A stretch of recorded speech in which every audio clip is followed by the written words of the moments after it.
Bonjour, bonsoir à tous, vous qui nous suivez partout dans notre chaîne PNL Ministry officielle. C'est moi votre humble serviteur, je reste mon Soko Makongila. Merci à tout le monde, vous avez branché scotché, vous l'avez sur Tonga Lelo. Nzamba Zalana Bissonio Sonza Azalana, tout le monde. Le temps de dire Lelo, grâce à notre pasteur Gisèle la ficherie de l'éternel. Nzamba Pesali Kabo, Nzamba Lobelara Mikolo Nyoso. C'est pour cela aujourd'hui nous sommes venus encore pour vous parler par rapport à enseignement Nabiso et prière Oyo Nzamba Simba Motema pasteur Gisèle Lobelara Peuple de Dieu Mikolo Nyoso. C'est pour cela ce matin, Dieu bon Dieu amour. Tu as été semaine où tout le monde avec 10 semaines où ils allaient vraiment dans Zambé, où ils ont likambo, ils ont dérangé likambo, et s'il a raté likambo, ils allaient toujours chaque jour les laka.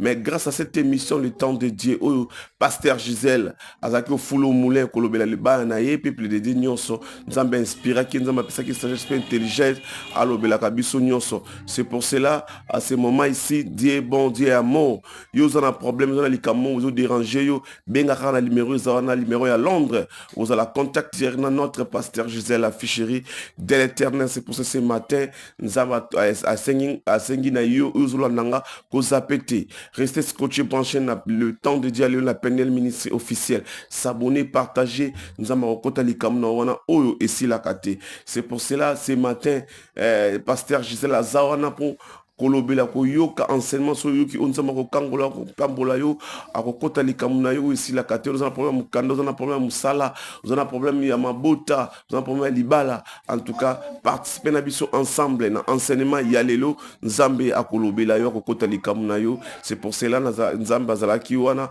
azalaka toujours awa on a kolobela peuple de Dieu you know s'abonner partager nzambe akopambola yo tukutani lobby na numéro na biso ya sika. Merci na peuple de Dieu, merci à la famille Penel, vous allez partout dans le monde entier. Merci à tout le monde, vous avez branché. Quant à moi, je dis merci et bye bye bye bye bye bye. Yo kumbama, Alléluia, Alléluia, Alléluia na Yesu. Nazalaki na pasi yo kangolinga ye, Nzambe na lola yo kumbama. Alléluia, Alléluia, Alléluia na Yesu yemba. Alléluia, Alléluia, Alléluia.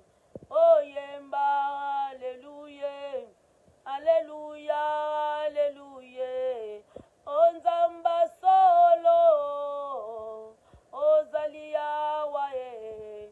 Oh Nzamba solo, oh Zalia wae. Oh Nzamba solo, oh yo Zalia wae. Oh Nzamba Biblia.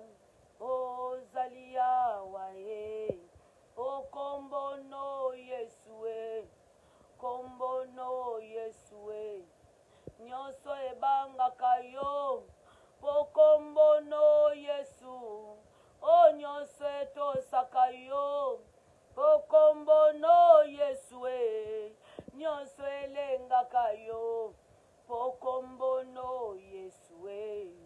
Kombo no Yesu, kombo no Yesue, kombo no Yesue, kombo no Yesue, kombo no Yesu, nacheli yo motema ye, kombo no Yesu, nalondi ne confiance, kombo no Yesue, nabeteli yo toloe. Kombo no Yesue, nazobelela yo butu na moi. Kombo no Yesue, kitosala e. Kombo no Yesue, kitosala e. Kombo no Yesu, kitosala e. Kombo no Yesue, kombo no Yesu. Gloire à Jésus, gloire à l'agneau de Dieu. Toujours qu'il y a un enseignement à 10 minutes, parce que tu as eu exhortation déjà et belé ne bandeli. Je me sens tunde à Kambaka. Pour na moto na conscience, pour na luka Nzambe.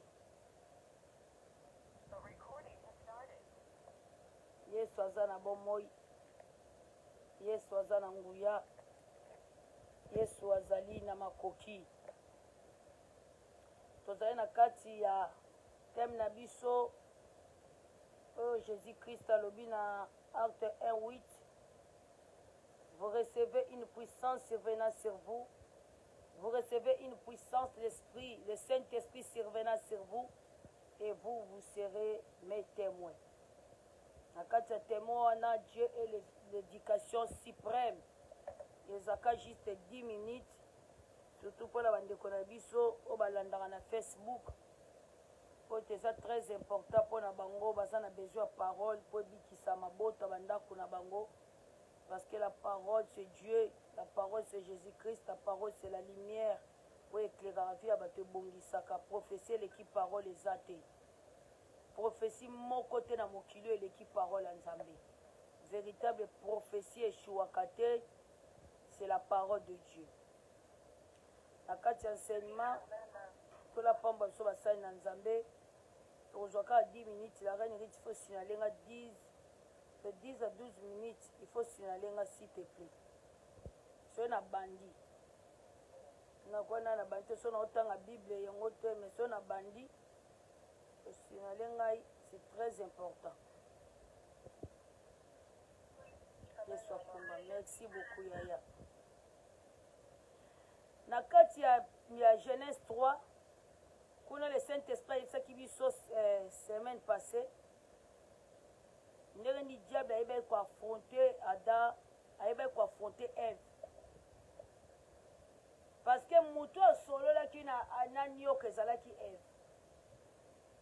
Bible lobi mobali ndekaka azwaki alie mbuma to mwasi alie mobali nda pesi, mwasi nda pesi mobali pardon. Mwasi apesi mobali nde mobali asai nini, mobali pe alie. Bible ebeki bien ko préciser biso ebisi biso boye. Bible lobela ki biso ebisi biso que mwasi na verset 6 na Genèse 3 le verset 6.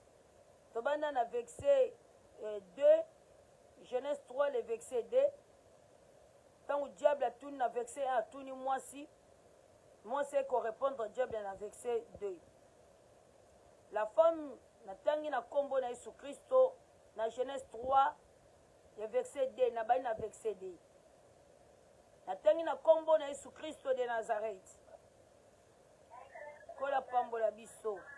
La femme répondit au serpent. Nous mangeons du fruit des arbres du jardin. Mais quand au fruit de l'arbre qui est au milieu du jardin, Dieu a dit, vous n'en mangerez point et vous n'y toucherez point, de peur que vous ne mouriez. Nzambe kolo mokili mais sur les raisons. Alobi le jour au bino. Boko simba nzete wana.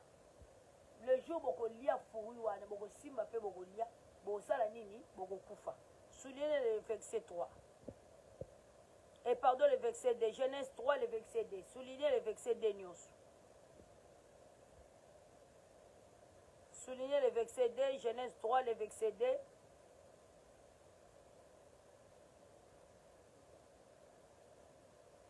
Natangi chapitre 3. Genèse 3, le verset 3. Na bani na de na lobi souligner nyonso ndenge mwasi ndenge Eve va répondre mwasi. Nzamba yebisaki bango mukolo boko simba nzete wana. Boko simba fui wana ya nzete wana pe boko lia bosani. Bokufa. Bakomi bongo be bakomi bongo te. E komi bongo be komi bongo te. Kola pambola biso basali na Nzambe. Kola pambolo mama. Mais quand au fruit de l'arbre qui est le verset 3 et le verset 3. Soulignez le verset 2 et le verset 3, pardon. Soulignez le verset 2 et le verset 3.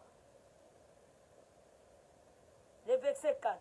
Alors le serpent dit à la femme, vous ne mourriez point. Hey.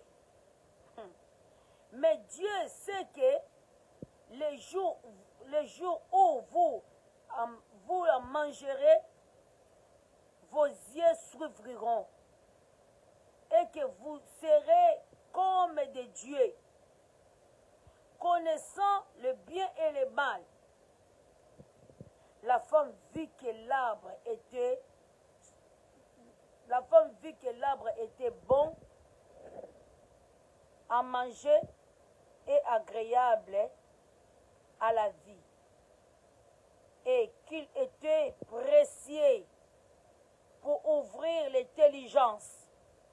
Elle prit de son fruit et en mangea. En donnant aussi à son mari qui était auprès d'elle, et il en mangea. Les vies de l'un et de l'autre s'ouvrira. Il connura qu'il était nu, et ayant conçu des feuilles de figuier, et il s'affira de ceinture. Alors entendira la voix de l'Éternel, le Dieu qui parcourait les jardins vers le soir. Et l'homme et sa femme se cachera loin de la face de l'Éternel Dieu, au milieu des arbres du jardin. Mais l'Éternel Dieu appela l'homme et lui dit, où es-tu? Et répondit, j'ai entendu ta voix dans les jardins, et j'ai eu peur, parce que je suis nu, et je me suis caché. Et l'Éternel Dieu dit, qui t'a appris que tu es nu? Qui t'a appris que tu es nu? Soulignez le verset 7, mais c'est pour moi, mais le verset 8. Soulignez le verset 7, le verset 8, le verset 9.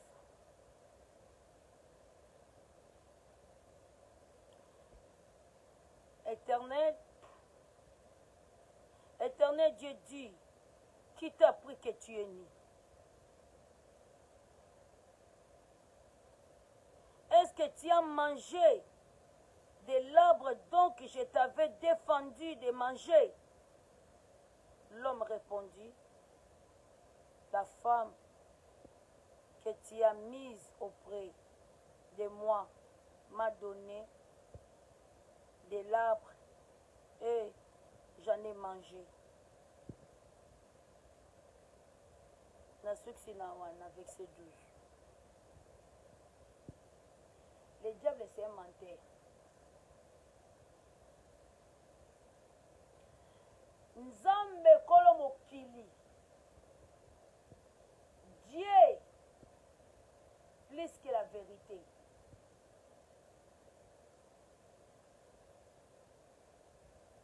Nzamba alobaki na mutu boye. Éducation ya Nzamba ebisi mutu. Le Dieu, l'amour, c'est lui. Nzamba za bolingo te, mais Nzambe nde bolingo. Quand on parle de l'amour, l'amour c'est Dieu. Lokola Nzamba lingaki mutu abina sala to sala mutu lolenge na biso azala na image na biso azala ressemblance na biso. Nzamba sali banyama ye akitisi banyama liboso ya mutu akiti mokili mabele liboso ya mutu. Ayele banyama mutu apesi banyama bakombo. L'amour de Dieu. Tela bolingo Nzamba lakisa mutu. Tela bolingo Nzamba lakisa mutu. Nzambe asali banyama ye moko mutu azate mutu ayebite. Mais aye na otala connaissance Nzamba pesara mutu.